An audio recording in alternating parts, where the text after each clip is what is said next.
We got to take a look at an insane crypto shitcoin scandal sweeping Argentina and ensnaring personalities here in the United States like Dave Portnoy. It's called Libra. Let's go ahead and put this one up there on the screen. So Javier Milei, the literal president of Argentina, has been ensnared in this meme coin scandal Libra after promoting it on social media.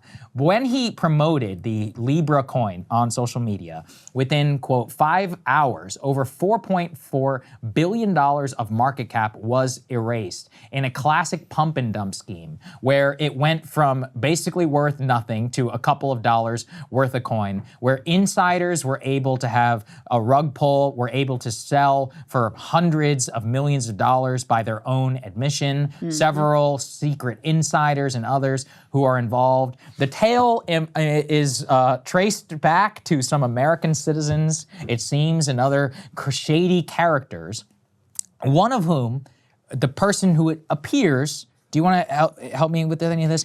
Appears, Mr. Hayden, yes. Who is orchestrating this entire thing behind the scenes, but what's unclear to me is how many other people are involved with his firm. It's like his father and his brother and their secret investors. CoffeeZilla, friend of our show, interviewed them, but anything you want to fill in before we get to it? This dude is one of, he describes him, Coffee describes him as one of the big four creators of Libra. Now, he tries to say in this interview with Coffee, like, oh, I was just like, you know, making the decisions on behalf of, I'm not really the guy, I'm like taking all the heat, but I'm not really the guy. But he also, you know, he cops to a lot in this interview, including this just very nihilistic view of effectively, well, these are all scams and I'm just getting mine. And if you're just pissed off because you're not an insider and you're not the one who's getting cash in these meme coin scam pump and dump. So I truly recommend you watch this entire interview if you have any interest in the subject, because he really does admit to the whole thing. Yes, he does. He really does admit to the whole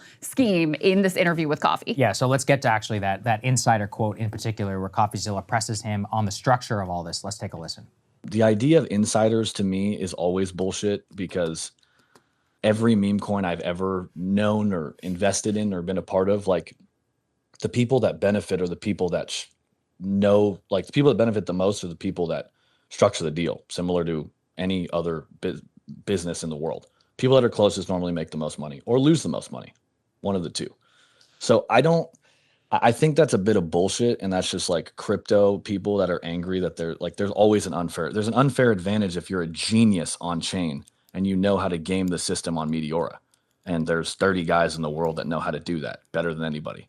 So it's like, yeah, but there's wait. There's unfair games, right? There's people who know everything about stocks. You can be Warren Buffett, but there's a difference between being Warren Buffett and being a guy with insider knowledge on like Pfizer Pharmaceutical and trading on your insider knowledge. So I think the frustration is people are frustrated that not that you're good at trading, but that you knew something, know what the public didn't know, and you traded on that information, which in the public markets, it would be illegal. It would be insider trading.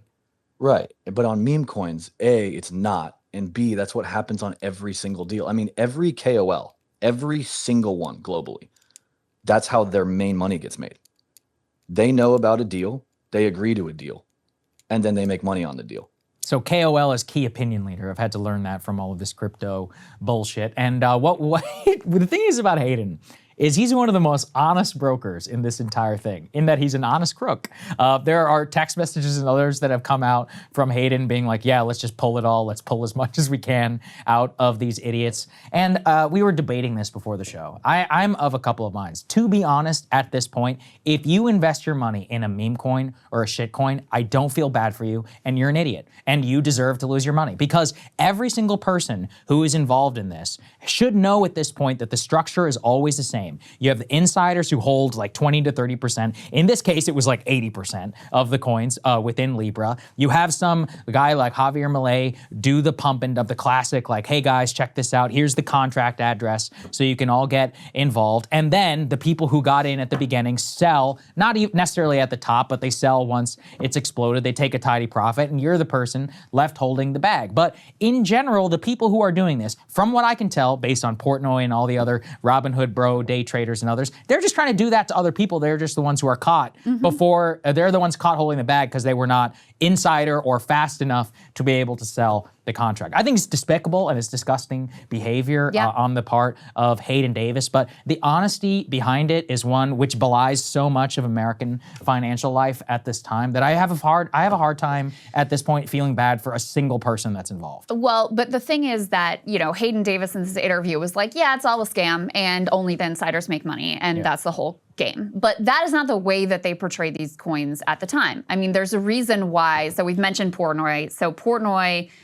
is brought into this. They told him about it beforehand and gave him millions of tokens in order to promote it. He gave back the tokens, but he did buy in with his own money, and I think posted about it as well. And see, the thing is that they take advantage of the fact that there is so little institutional trust, and what people have instead is these parasocial relationships with like trusted creators and personalities. So they use these celebrity endorsers to make it feel like, oh, well, Kim Kardashian or Dave Portnoy or the freaking Hawk-Tuah girl or Javier Milei, the president of Argentina, who is an icon for many of the libertarian right, including Elon Musk, the man that's running our government right now. Well, they back it, so it must be real, right? When Javier Milei is posting about this, he's not saying this is a scam, I'm getting mine, or, the insiders are getting theirs. He's saying this is a phenomenal opportunity for you to get wealthy and also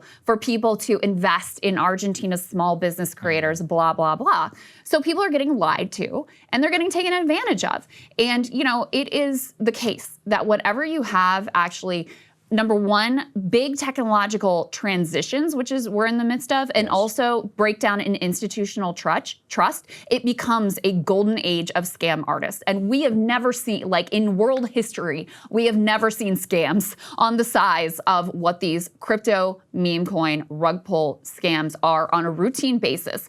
And one of the things that's important to note here is that these same characters, some of the same characters who are behind this crypto pump and dump with the backing of Javier Milei were also involved with the Melania coin launch, which also has plummeted and lost the vast majority of its value, leaving almost all of the retail investors completely high and dry. Coffee asked Hayden this question directly. He's reluctant to answer, but ultimately he does answer. Let's take a listen to that. A lot of people have linked you to the Melania launch. And that is a big question on everyone's mind, mine especially, which is, were you part of the Melania launch, and was that sniped as well? I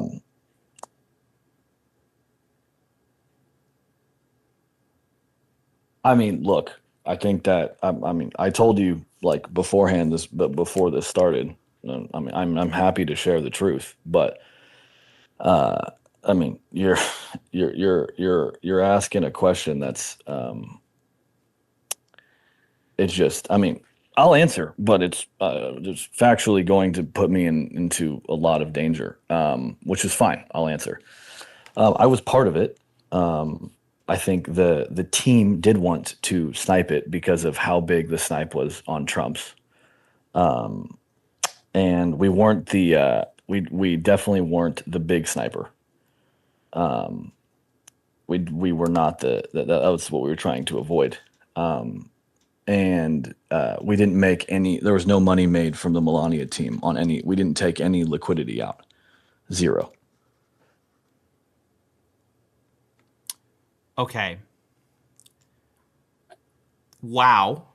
That's shocking news. But I want to zoom in on that point. You said well, we didn't take any liquidity out.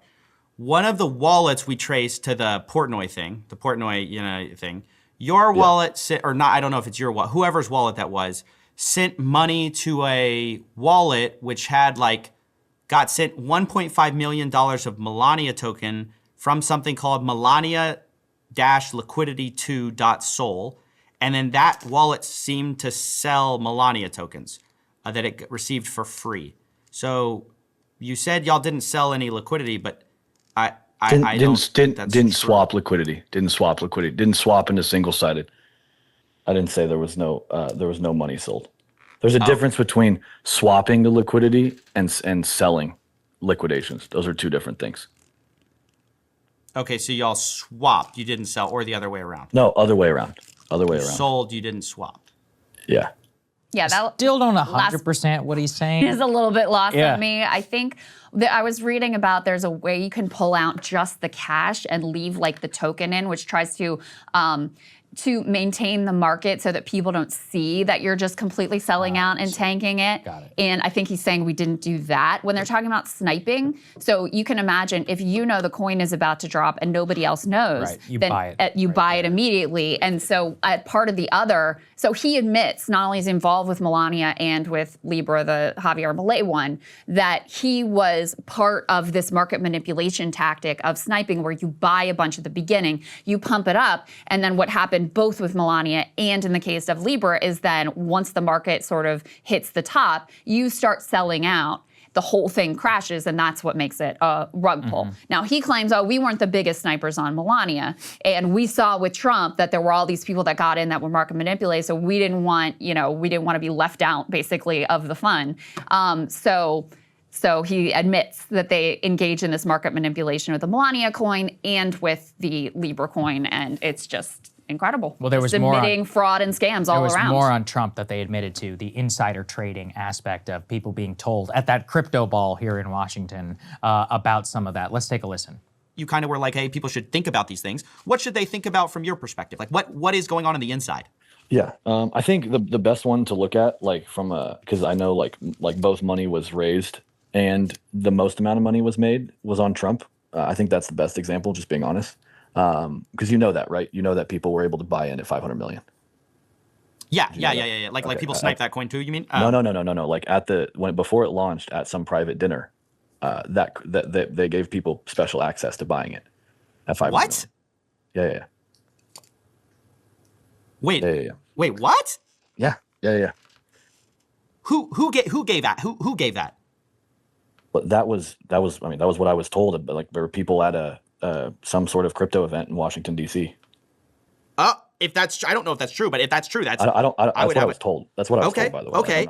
See, that was the biggest one to me, about the 500 million buy-in to the Trump shitcoin that was posted immediately after Trump became president, leading to the immediate sell-off and all of that. We don't have a ton of time because we have a guest standing by, but it's like I said, at a certain point, I don't feel bad for these people anymore. Every single person involved, from Portnoy to Hayden Davis to any of these others, people who are buying in, the 75,000 or so people who bought in, it's like, look, you guys were trying to do a get-rich-quick scheme and you got burned. It's like, well, listen, idiots, the path to wealth is out there. You can buy S&P 500. People don't want to do that. They want to do single game parlays and do all of this. It's like, well, you get what you deserve at a certain point. What's the point? Stupid people deserve protection too, Saagar.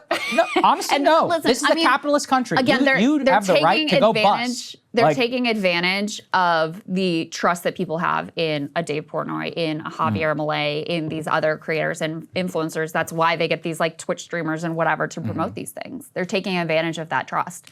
And they're scamming people and ripping them off. And I think it should be illegal. I think it's really wrong. I think it should be completely, these things are just brazen Ponzi schemes. I don't even understand how it is legal. Yeah, but they keep buying it. It is such an open pyramid scheme. That's all it is. There is no value here. It's just this imaginary bullshit thing pumped up by whatever influencer or president of the United States or First Lady of the United States or President of Argentina. So I find it just the whole thing to be so dystopian, so grotesque, should be illegal, and I don't really understand how it's not. But on the president's side, people like Hayden Davis, they're getting rich. Well, on the president's side, I couldn't agree with you more. I mean, look, this is what I don't get. I'm just a silly YouTuber. If somebody came to me with a pump and dump crypto scam, even if it was enough to retire, I would never do it.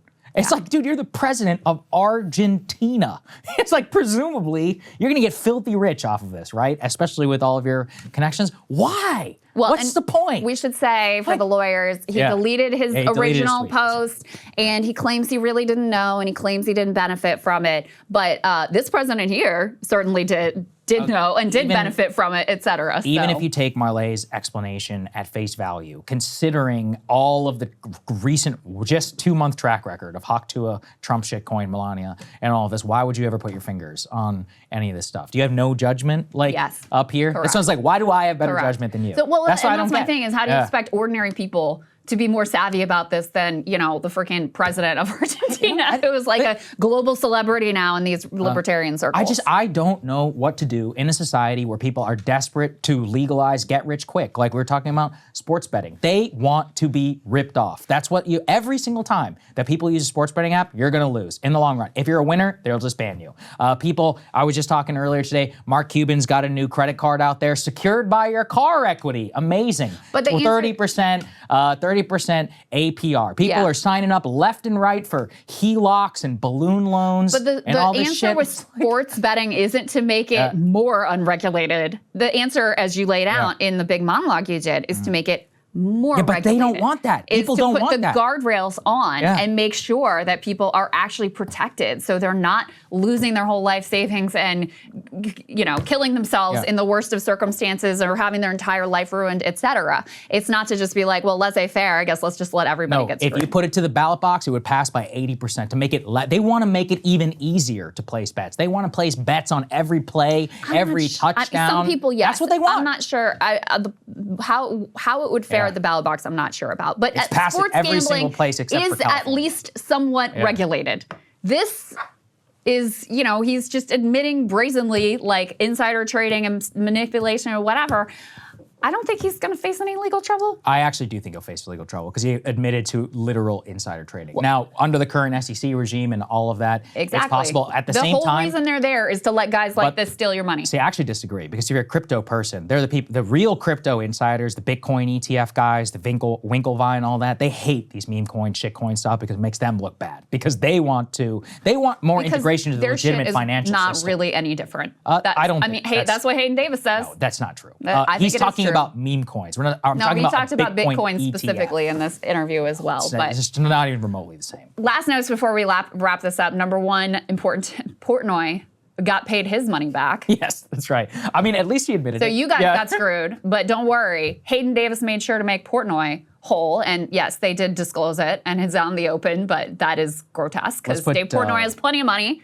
He's going to be just fine, but they made sure to make him whole, okay? And then the other thing is that Javier Milei is actually, they're looking at like impeachment and charging him with corruption and fraud, whatever. I don't know if any of that goes anywhere. I have no idea. Argentine justice system, et cetera. But this has been a massive political scandal for him. I don't think there's any doubt about that. Yeah, this has been a big problem for him because the very people who, were hurt the most by this were the biggest believers in him. And it's just such a brazen scam that, I think it is a genuine political problem for him in Argentina. That is correct. I looked this morning at how the Argentine press is covering it, but I have no idea. It's not like they have the greatest track record in terms of their judicial system. That's right, though, about Portnoy. It's absolutely, he disclosed it. He's like, he paid me back $5 million or whatever, but that just gives you some insight. So listen, if you're out there and you're watching a Twitch stream and somebody's trying to encourage you to buy a meme coin, but I know nobody will listen. What's the point? But it's like, enjoy your shit coins and enjoy your single game parlays. Yeah. I'm going to keep putting my money in the S&P 500. When the Trump thing launched, you saw so many, we're all getting rich, blah, blah, blah. Like people bought just don't, guys, just don't. Hayden Davis told you the only people who make money are the insiders. Yeah. They're just trying to fool you and rip you off. Please. Same with the sports gambling companies. The only people making money are FanDuel and DraftKings. True. Their stock is up by 12% in the last month off the Super Bowl. Thanks for your coinage money. That's the only thing that they're telling you. Hey, if you like that video, hit the like button or leave a comment below. It really helps get the show to more people. And if you'd like to get the full show ad-free and in your inbox every morning, you can sign up at breakingpoints.com. That's right. Get the full show, help support the future of independent media at breakingpoints.com.